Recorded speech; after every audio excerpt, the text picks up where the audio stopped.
Ever wondered why you work so hard for a number on a screen? Today, your paycheck is digital, but 5,000 years ago, it was delicious. Before there were banks, there was brewing. Welcome to the hidden history of the world's first liquid currency, alcohol. This isn't just about a drink, it's about how evolution, biology, and economics collided to build human civilization. Our story doesn't start with a brewery, it starts 10 million years ago on a forest floor in Africa. This is the drunken monkey hypothesis. Biologist Robert Dudley argues that our ancestors were drawn to fermented fruit for a specific reason. Naturally occurring yeast turns fruit sugar into ethanol. To a hungry primate, that scent meant a high-calorie meal. When they ate it, they got a buzz, they felt better, they had more energy, and they survived longer. Over millions of years, we evolved a taste for alcohol. It wasn't a choice, it was an evolutionary advantage built into our DNA. But there's a big difference between finding alcohol by accident and building an entire economy around it. For years, we thought farming came first. We thought humans settled down for bread, and then beer was an accident. That timeline is officially broken. In 2018, archaeologists found a massive clue in Rakafit Cave, Israel. Used 13,000 years ago by the Natufians, this cave contained stone mortars carved directly into the bedrock. When researchers analyzed the residue, they found wheat and barley that had been germinated and fermented. That's beer. Here is the shocker. The Natufians weren't farmers, they were still nomadic hunter-gatherers. They hadn't built permanent homes, but they had already mastered the business of brewing in a cave. This means humans were brewing beer while we were still wandering. Alcohol didn't follow civilization, it led the way. 1,000 years later, the scale exploded. Enter Göbekli Tepe in Turkey, the world's first mega monument.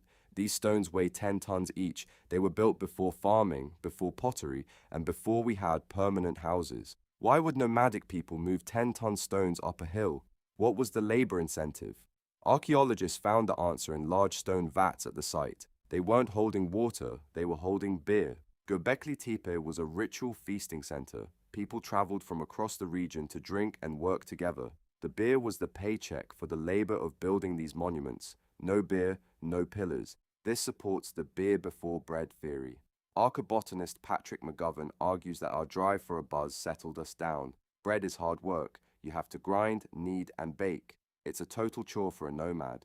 Beer is simpler. You soak grain, let nature do the work, and you have a high-calorie, mood-boosting drink. The desire for a steady supply of beer gave us a reason to stay in one place and plant seeds. Farming was a supply chain move. If you wanted the drink, you had to stay with the crops. Alcohol effectively invented the idea of home. By 7000 BCE in Jiahu, China, we see the first premium products. This wasn't just survival, it was craft. Pottery jars there contained a blend of rice, honey, grapes, and hawthorn berries. This is the world's oldest recipe. This wasn't a crude accident. It was a carefully chosen mix designed for flavor and potency.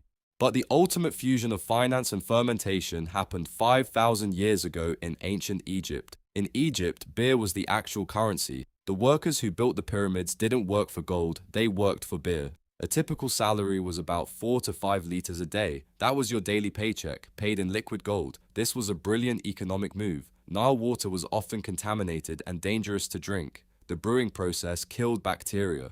In a world before water filters, beer was the only safe thing to drink. Think about it. In the desert heat, would you rather have a bag of useless gold or 5 liters of safe, cold beer?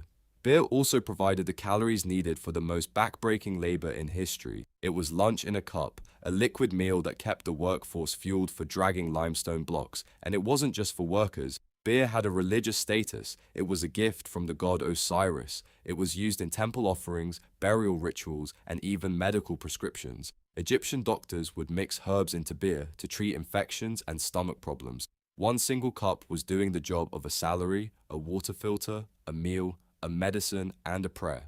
This liquid economy is what allowed Egypt to build wonders that still stand today. So when we look back, we see a 10 million year long thread connecting that first primate to the Giza Plateau. Evolution gave us the taste, ancient caves gave us the technology, and monuments gave us the scale. We didn't just learn to like alcohol, we made it the foundation of our entire social structure.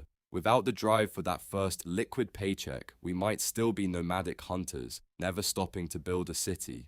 The desire for the buzz was stronger than the fear of the unknown. It's what pushed us to settle and cooperate. It's the world's oldest incentive program. Work for beer, build a civilization. So the next time you're at a bar or buying a round, remember, you're continuing a tradition that built the world. The jars got fancier, the recipes got better, but that evolutionary impulse, that hasn't changed a bit. We are the species that brewed its way into the future. Alcohol was our co-pilot for every major leap. From the first primate on the forest floor to the office worker today, the ledger remains the same.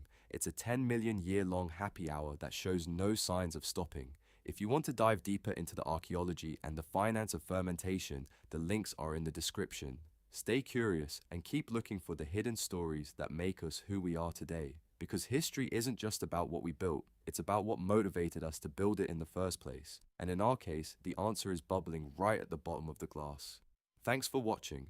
We'll see you in the next episode for more hidden origins.